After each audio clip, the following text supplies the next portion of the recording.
Halo Sobat Investor, pernah nggak sih kamu bertanya, kenapa bank berlomba-lomba cari yang namanya dana murah? Di tengah ekonomi yang makin ketat, suku bunga yang naik turun, dan persaingan antar bank yang makin panas, ternyata ada satu jurus rahasia yang sedang digencarkan Bank KB Bukopin.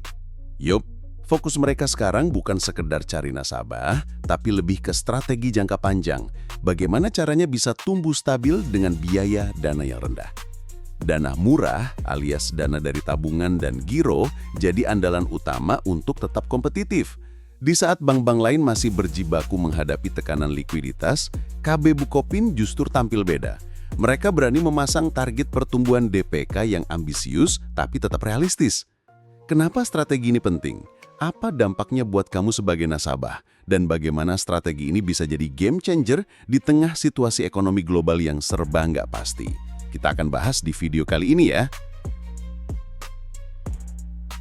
Halo Sobat Investor, saya Ale dan ini adalah Bicara Saham, tempat di mana kita mengubah rumitnya dunia pasar modal menjadi analisa santai yang mudah dicerna. Di sini, kita bukan cuma membahas angka-angka, tapi juga cerita di balik setiap pergerakan saham. Mulai dari yang baru pertama kali dengar kata dividen, sampai yang sudah berpengalaman tapi masih penasaran dengan strategi baru. Semuanya punya tempat di sini. Mari kita mulai perjalanan investasi yang cerdas dan menyenangkan. Nah sobat, sekarang kita masuk ke angkanya. Per Mei 2025, total dana pihak ketiga alias DPK BBKP memang turun tipis, sekitar 0,7% secara tahunan. Dari sebelumnya 41,8 triliun jadi 41,5 triliun. Sekilas, ini kelihatan seperti sinyal negatif. Tapi tunggu dulu, jangan buru-buru ambil kesimpulan. Karena kalau kita bedah lebih dalam, justru ada kabar bagus. Dana murah mereka tumbuh 18% YoY. Ini berarti tabungan dan giro, dua komponen utama dana murah, sedang naik daun dan mulai mendominasi struktur pendanaan BBKP. Artinya apa sobat? Bank ini berhasil mengarahkan likuiditasnya ke sumber dana yang lebih efisien dan murah. Buat bank, ini penting banget. Karena semakin besar porsi dana murah, semakin kecil biaya bunga yang harus dibayar ke nasabah. Dan kalau biaya dana rendah, margin keuntungan pun bisa naik tanpa perlu agresif naikin bunga pinjaman. Ini seperti sedang menyusun pondasi kuat di tengah cuaca yang nggak menentu. Meskipun secara total DPK sedikit menyusut, tapi BBKP sedang memurnikan kualitas dananya. Dan kalau strategi ini berlanjut, bukan nggak mungkin mereka bisa tumbuh lebih sustain ke depannya. Nah sobat, supaya strategi dana murah ini bisa jalan terus, tentu butuh jurus yang lebih konkret. Dan disinilah kita bisa lihat langkah cerdas dari KB Bukopin. Mereka nggak cuma duduk diam nunggu dana masuk, tapi aktif mengakuisisi nasabah baru, baik dari segmen retail maupun korporasi. Jadi, dari satu sisi, mereka tarik nasabah perlangan yang butuh layanan simple dan praktis. Di sisi lain, mereka juga garap perusahaan yang transaksi keuangannya besar dan rutin. Ini yang bikin basis dana murah mereka makin kuat dan tersebar. Tapi, akuisisi saja nggak cukup. KB Bukopin juga mengoptimalkan layanan transaksi, mulai dari digital banking, internet banking, sampai layanan giro yang fleksibel. Tujuannya jelas, supaya nasabah nyaman transaksi di Bukopin dan tetap setia naruh dana mereka di sana. Dan ini penting banget sobat, karena semakin sering nasabah pakai layanan bank, makin besar kemungkinan mereka ninggalin saldo di rekening. Inilah yang disebut transactional stickiness. Dan ini bukan cuma soal menarik dana masuk, tapi juga menjaga loyalitas nasabah yang sudah ada.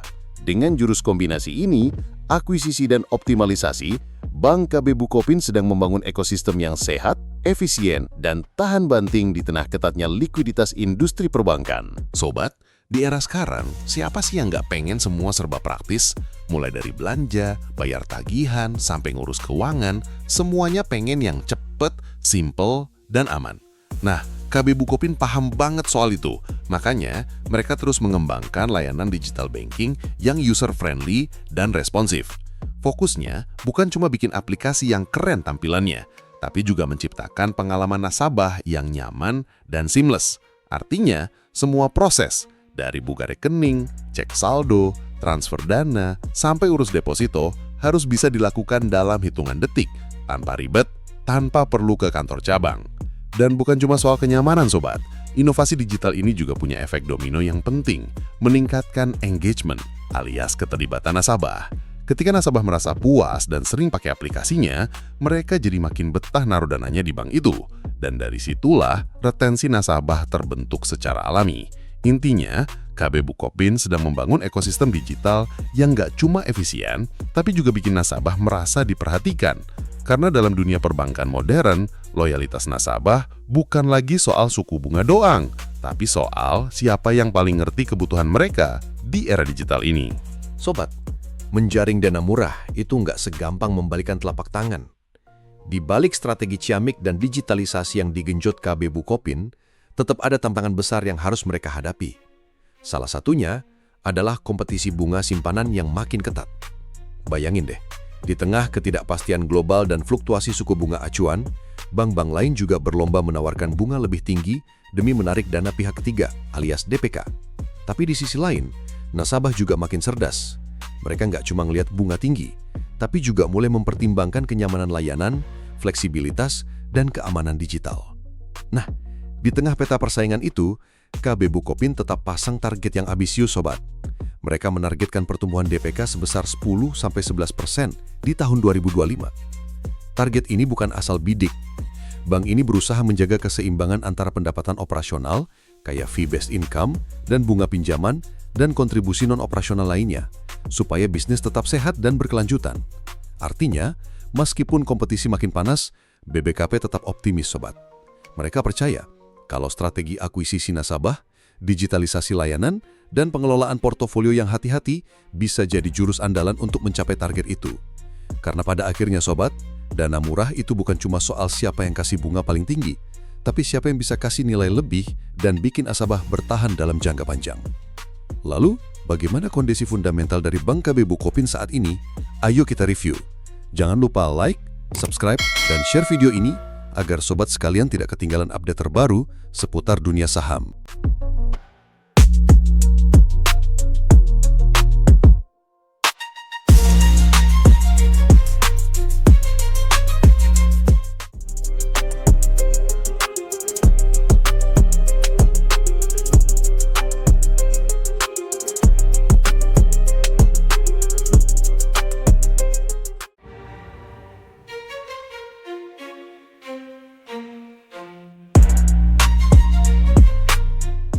Di sisi lain, pernah nggak sih kalian dengar nama Bank KB Bukopin dan langsung mikir, bank ini tuh bank lokal atau asing ya? Nah, faktanya, meskipun punya nama yang Indonesia banget, Bank KB Bukopin sekarang punya wajah baru.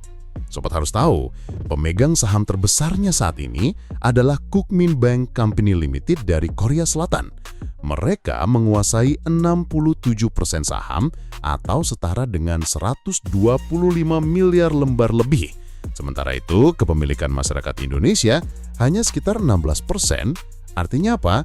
Artinya, sobat, kendali strategis dan arah kebijakan bank ini sudah berada di bawah sayap salah satu institusi keuangan terbesar dari Korea. Ini penting banget buat kita cermati kalau mau analisa fundamentalnya secara mendalam. Hari ini, kita bakal bongkar tuntas dari struktur pemegang saham, dampaknya ke kinerja jangka panjang, sampai potensi bank ini di tengah persaingan perbankan digital.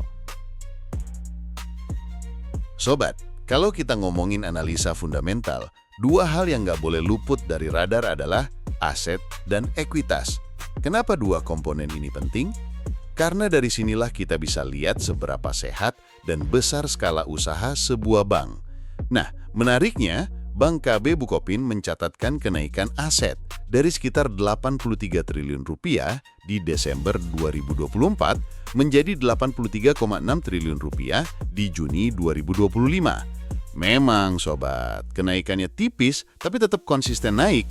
Artinya, ada ekspansi atau pertumbuhan dalam kegiatan operasional bank ini, meski mungkin masih dalam tahap awal setelah proses transformasi struktural. Yang lebih patut diperhatikan adalah ekuitasnya. BBKP berhasil meningkatkan ekuitas dari 7,9 triliun rupiah di akhir 2024 menjadi 8,3 triliun rupiah per Juni 2025. Kenaikan ekuitas ini bisa jadi sinyal bahwa bank ini semakin kuat dari sisi permodalan, dan ini penting banget untuk menopang ekspansi kredit maupun menjaga kepercayaan investor dan nasabah. Dengan modal yang makin tebal, Bank KB Bukopin bisa lebih leluasa untuk bersaing, apalagi di tengah kompetisi yang makin ketat dan biaya dana yang masih tinggi. Sobat, setelah kita bahas aset dan ekuitas, sekarang mari kita lihat liabilitas alias kewajiban dari Bank KB Bukopin. Per akhir Desember 2024, total liabilitas BBKP tercatat sebesar 75,1 triliun rupiah. Lalu di bulan Maret 2025, angka ini naik sedikit jadi 75,2 triliun rupiah.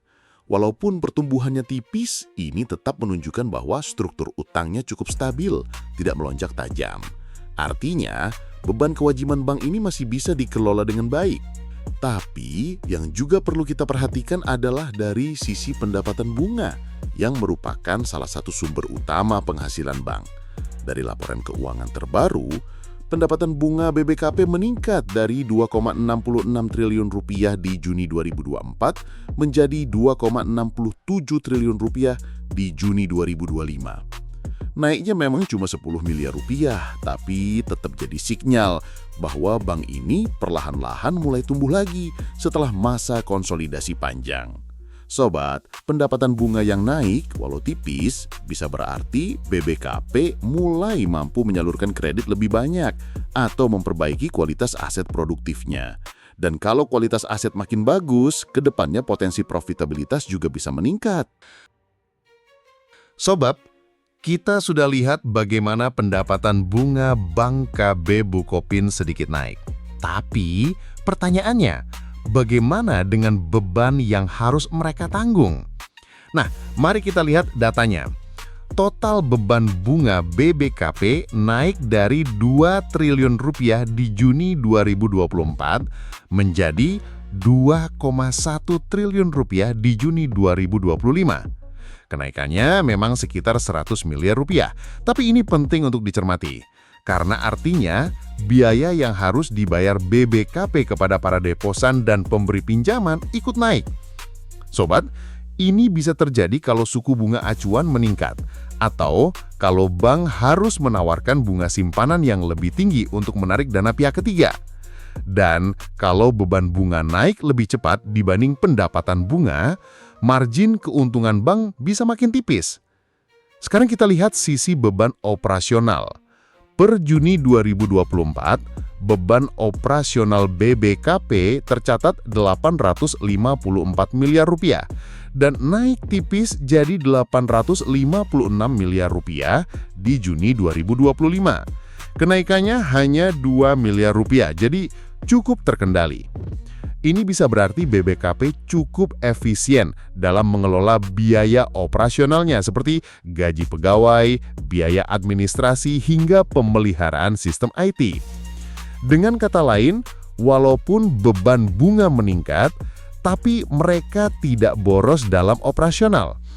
Sobat, dalam analisa fundamental, pengendalian beban operasional itu kunci penting untuk menjaga profitabilitas jangka panjang.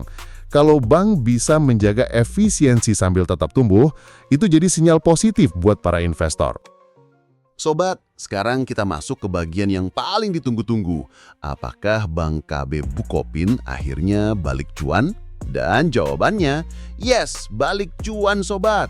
Per Juni 2025, laba periode berjalan BBKP tercatat sebesar 389 miliar rupiah. Padahal di periode yang sama tahun lalu, Juni 2024, bank ini masih merugi sampai 3,1 triliun rupiah. Iya sobat, dari minus triliunan ke plus ratusan miliar. Ini bukan sekedar perbaikan, ini pemulihan besar-besaran. Dan gak cuma itu, laba per saham atau EPS BBKP juga menunjukkan arah yang sama. Dari sebelumnya rugi Rp17 per saham di Juni 2024, kini berubah menjadi laba Rp2 per saham di Maret 2025. Artinya apa? Sobat, buat investor retail seperti kita, ini bisa jadi sinyal bahwa manajemen BBKP mulai berhasil mengendalikan arah kapal. Efisiensi membaik, beban bisa dikontrol, dan bottom line alias ujungnya akhirnya positif juga. Tapi kita tetap harus hati-hati, karena balik cuan sekali belum tentu konsisten. Pertanyaannya sekarang, apa strategi jangka panjang BBKP untuk menjaga profit ini? Dan apakah ini cukup kuat untuk mengerek harga sahamnya naik? Sobat, tadi kita udah bahas laba bersih yang mulai pulih. Tapi, apakah laba itu benar-benar efisien kalau dibandingkan dengan total aset dan modal yang dimiliki? Jawabannya bisa kita lihat dari dua rasio penting dalam analisa fundamental, ROA dan ROE. Per Juni 2025, return on assets BBKP tercatat 0,9%. Artinya dari setiap Rp100 aset yang dimiliki bank ini hanya bisa menghasilkan Rp0,9 laba bersih. Angka ini memang belum tinggi sobat, tapi untuk bank yang baru aja pulih dari kerugian triliunan, ini sudah sinyal positif bahwa asetnya mulai menghasilkan return. Sekarang kita lihat ROE atau Return on Equity. Di Juni 2025, ROE BBKP berada di angka 9,3%. Nah, ini menarik sobat, karena ROE mencerminkan seberapa besar keuntungan yang dihasilkan dari modal sendiri. Dan angka 9,3% bisa dibilang cukup kompetitif, terutama untuk bank kelas menengah yang sedang dalam masa pemulihan. Ini berarti manajemen BBKP mulai lebih efisien dalam menggunakan dana pemegang saham untuk mencetak laba. Tapi, sobat, jangan lupa, ROE yang terlihat tinggi bisa jadi didorong oleh penurunan ekuitas akibat kerugian sebelumnya. Jadi penting banget untuk lihat tren ini dalam beberapa kuartal ke depan. Apakah bisa bertahan atau justru hanya efek rebound sementara? Sobat, kita udah bahas soal laba, ROA, dan ROE BBKP yang mulai menunjukkan perbaikan. Tapi, sekarang kita gali lebih dalam lagi ke dua aspek penting lainnya dalam analisa fundamental, yaitu net profit margin dan debt to equity ratio. Kita mulai dari yang manis dulu, yaitu margin keuntungan. Per Juni 2025, net profit margin Bank KB Bukopin berada di 14,5%. Artinya, dari setiap Rp100 pendapatan yang dikumpulkan, BBKP berhasil menyisihkan sekitar Rp14,5 sebagai laba bersih. Ini sinyal positif sobat, karena berarti BBKP udah mulai bisa mengendalikan biaya-biaya operasionalnya dan menjalankan bisnis dengan efisien. Buat bank yang sempat rugi triliunan, angka ini seperti angin segar yang bawa harapan. Tapi, sekarang kita bahas sisi yang bikin kita harus hati-hati, struktur modalnya. Sobat, per Juni 2025, debt to equity ratio BBKP tercatat 899,3%. Yap, kamu nggak salah dengar. Hampir 9 kali lipat dari ekuitasnya dibiayai oleh utang. Ini berarti BBKP sangat bergantung pada pendanaan eksternal, terutama dari pihak ketiga, seperti dana nasabah. Di satu sisi, ini biasa buat bank, karena memang model bisnis bank itu sendiri berbasis leverage. Tapi kalau DER-nya mendekati 1000%, kita wajib waspada. Karena semakin tinggi rasio utangnya, maka semakin rentan bank terhadap resiko-resiko finansial, seperti gagal bayar, mismatch likuiditas, atau tekanan dari kenaikan suku bunga. Jadi, meskipun laba udah positif dan margin makin efisien, keseimbangan antara utang dan modal sendiri jadi catatan penting dalam menilai kesehatan jangka panjang BBKP. Sobat, kalau tadi kita udah bahas soal laba dan struktur modal BBKP. Sekarang saatnya kita masuk ke dapur keuangan yang sering luput dari perhatian investor pemula, tapi super penting, arus kas. Kenapa penting? Karena laba itu bisa dimanipulasi. Tapi cash flow gak bisa bohong. Arus kas menunjukkan duit beneran yang keluar masuk dari bisnis. Nah, per Juni 2025, Bank KB Bukopin mencatat arus kas negatif dari aktivitas operasional sebesar Rp1,6 triliun. Artinya, selama 6 bulan pertama tahun ini, kegiatan inti BBKP seperti memberikan kredit, menerima bunga, dan membayar beban operasional justru menggerus kas. Kalau kita ibaratkan bisnis sebagai mesin, maka operasional itu adalah mesin utamanya. Dan sekarang, mesin itu lagi nguras duit, bukan menghasilkan. Ini bisa jadi sinyal bahaya sobat, karena bank yang sehat seharusnya punya arus kas operasi yang positif, terutama kalau udah mulai mencetak laba. Tapi, di sisi lain, BBKP justru membukukan arus kas masuk dari aktivitas investasi sebesar 3 triliun rupiah. Ini menarik. Biasanya, aktivitas investasi itu justru mengeluarkan uang buat beli surat berharga, bangun kantor cabang, atau akuisisi aset. Tapi kalau kas dari aktivitas investasi malah masuk sebesar 3 triliun rupiah, berarti BBKP kemungkinan menjual aset investasinya dalam jumlah besar. Mungkin obligasi, surat berharga, atau aset tetap lainnya. Sobat, langkah ini bisa jadi strategi jangka pendek buat jaga likuiditas atau bayar kewajiban. Tapi kalau terus-terusan jual aset buat nutup operasional, kita perlu waspada, karena itu bukan cash flow yang berkelanjutan. Jadi, meskipun secara laba kelihatan membaik, kondisi arus kas BBKP memberi kita cerita yang lebih dalam, bahwa mesin bisnisnya belum sepenuhnya pulih dan masih butuh sokongan dari hasil jualan aset. Sobat, sekarang kita lanjut ke komponen terakhir dalam laporan arus kas Bank KB Bukopin, arus kas dari aktivitas pendanaan. Per Juni 2025, Bank KB Bukopin mencatat arus kas masuk sebesar 239 miliar rupiah dari aktivitas pendanaan. Apa artinya? Ini berarti selama 6 bulan pertama tahun ini, BBKP menerima dana dari aktivitas seperti penerbitan saham baru, penerbitan obligasi, atau bahkan penambahan pinjaman. Nah, angka ini meskipun tergolong kecil dibandingkan bank besar lainnya, tetap penting karena menunjukkan bahwa BBKP masih punya akses terhadap sumber pendanaan eksternal.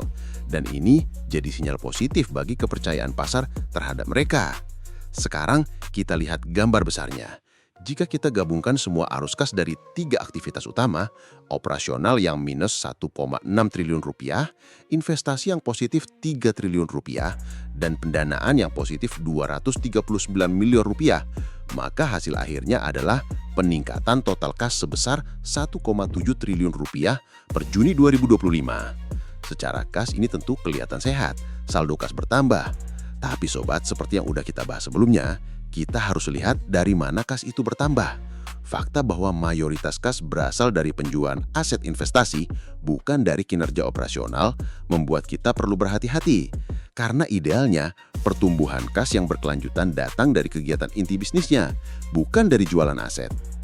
Apalagi kalau kita bicara soal bank, lembaga keuangan yang fungsinya memutar dana masyarakat. Kalau cash flow dari operasional masih negatif, maka artinya roda bisnis intinya belum sepenuhnya stabil. Tapi di sisi lain, bertambahnya kas tetap memberi ruang gerak bagi BBKP.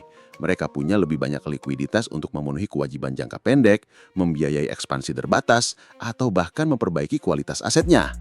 Jadi sobat, ini semacam pedang bermata dua. Pertanyaannya sekarang, apakah BBKP bisa menggunakan kelebihan kas ini untuk memperkuat kinerja inti mereka di paruh kedua tahun 2025? Kita akan terus pantau, dan pastinya aku akan update analisa berikutnya buat kamu. Jadi sobat, kalau kita rangkum secara keseluruhan, kondisi fundamental Bank KB Bukopin masih menunjukkan tanda-tanda pemulihan, tapi belum sepenuhnya solid.